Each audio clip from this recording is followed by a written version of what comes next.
Hello everyone, another update na naman po para sa week 15 and 16.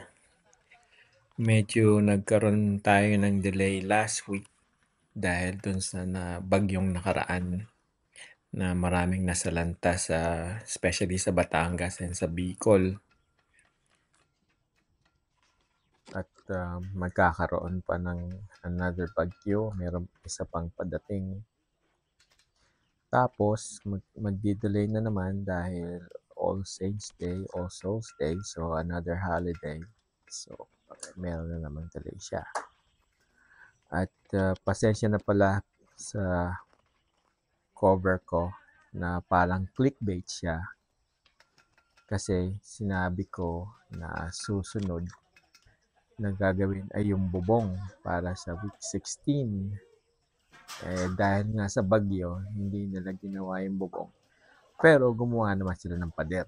Kaya nagkamali ako ng hula. Pero hindi siya clickbait. So, itong week 15 video natin, na update natin, lalagay na sila ng tie beams dun sa second floor para sa bubong. At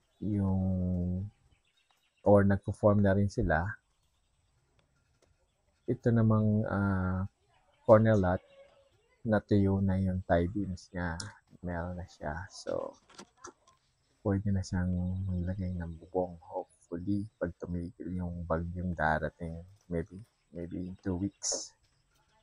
At yung week 16 naman, naglagay na sila nabuhusan na nila yung inner lot ng tie beams.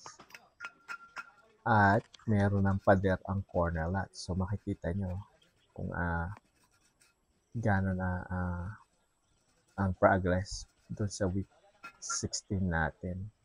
So nood na lang kayo hanggang sa huli. Kung gusto niyo mag-subscribe din kayo. Kung meron kayong questions, bigyan nyo lang sa comment, tanong nyo lang sa comment. Okay? At ang tugtog pala natin ngayon ay medyo or ang music na gagawin natin ay para medyo Halloween ng konti. Dahil pupost ko to ng Halloween week. So, Happy Halloween!